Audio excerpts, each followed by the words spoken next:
हमने plant biotechnology के almost सारे लेक्चर्स कवर कर लिए हैं। इसके बाद हम अब नया नेक्स्ट टॉपिक देखेंगे जो है immunology and animal biotechnology.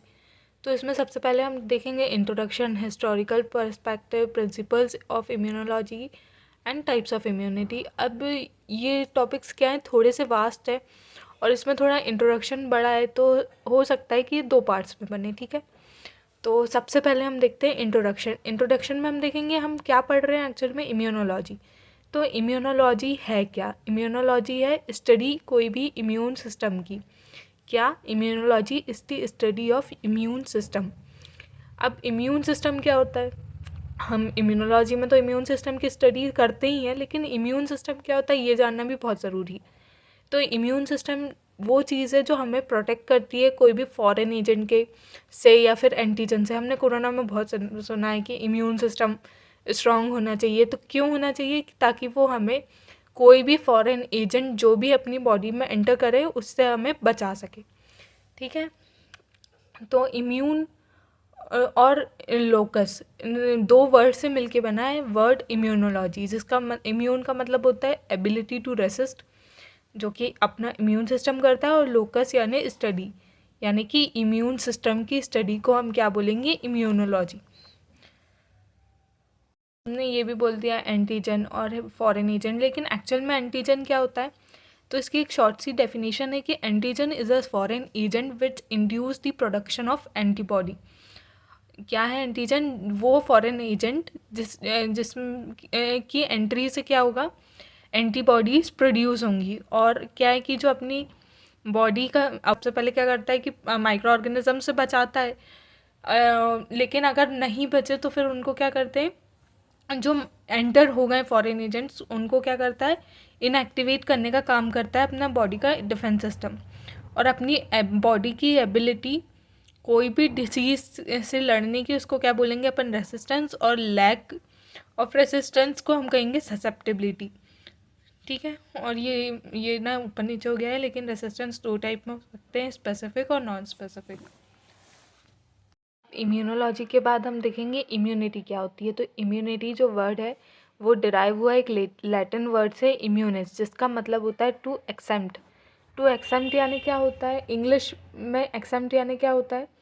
To excuse someone और समथिंग फ्रॉम ड्यूटी।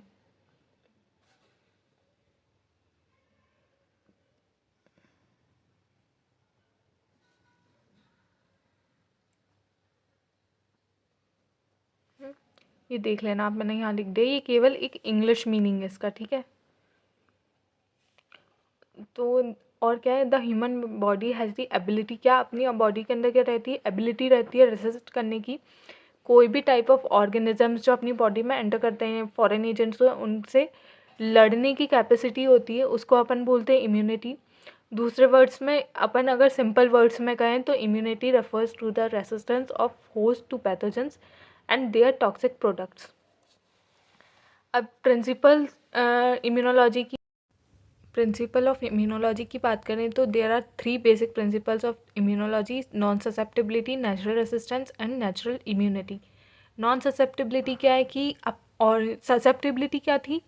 यहाँ पे हमने देखा था lack of resistance is called susceptibility, तो इसका अपोजिट होगा नॉन ससेप्टिबिलिटी। तो non susceptibility is something which protects us from any kind of micro organisms, any particular type of micro organisms, और वो particular type of micro organisms से complete protection देगी, ठीक है। फिर नेचुरल रेसिस्टेंस की बात करें, जो अपनी बॉडी में नेचुरली प्रेजेंट होगी उसको अपन नेचुरल रेसिस्टेंस बोलेंगे। नेचुरल इम्यूनिटी जो नेचुरल एंटीबॉडीज़ पर डिपेंड करेंगी जो एंटीजन से रिएक्ट करेंगे। अब ये है हिस्टोरिकल पर्सपेक्टिव। ये एग्ज़ाम पॉइंट ऑफ व्यू से ज़्यादा इम्पॉर्टेंट तो नहीं है, लेकिन स्टिल पढ़ लेना चाहिए, कई बार एग्ज़ाम में आ जाता है। तो जो फिनोमेना है एंटी इम्यूनिटी का, वो सबसे पहले थ्यूसाइडिस ने दिया था, जो क्या थे? ग्रेट हिस्टोरियन थे, पेलोपोनेशियन वार के। I don't know how to pronounce it, but I think I did my best. और 430 BC में इनने लिखा था, recovered from plague can nurse the affected one and could not construct the disease second time, मतलब कि जो प्लेग्यू से recover हुए हैं जो और लोग, वो डबल से उनको वो सेम डिसीज़ नहीं हो सकती और वो दूसरों को ट्रीट कर सकते हैं। तो इसके बाद 15th सेंचुरी में सबसे पहले अटेम्प्ट्स रिकॉर्ड करे चाइनीज़ और टर्क्स ने to induce immunity deliberately through a technique called variolation. A major advancement was made in the area of immunology by Louis Pasteur. किसने ज़्यादा डेवलपमेंट करी थी इम्यूनोलॉजी के फील्ड में? लुइस पास्चर ने। टाइप्स ऑफ इम्यूनिटी की बात करें तो दो टाइप की इम्यूनिटी होती है, एक्वायर्ड और इनेट।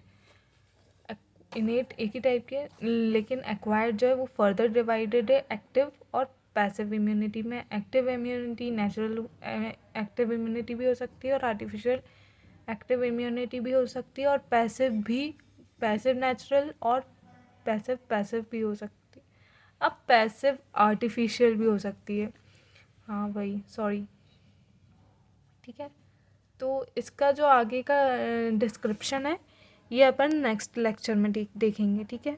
तब तक के लिए बाय। और आपको ये लेक्चर अच्छा लगा हो तो प्लीज़ इसे लाइक कीजिएगा, शेयर कीजिएगा और सब्सक्राइब करना ना भूलिएगा। Thank you.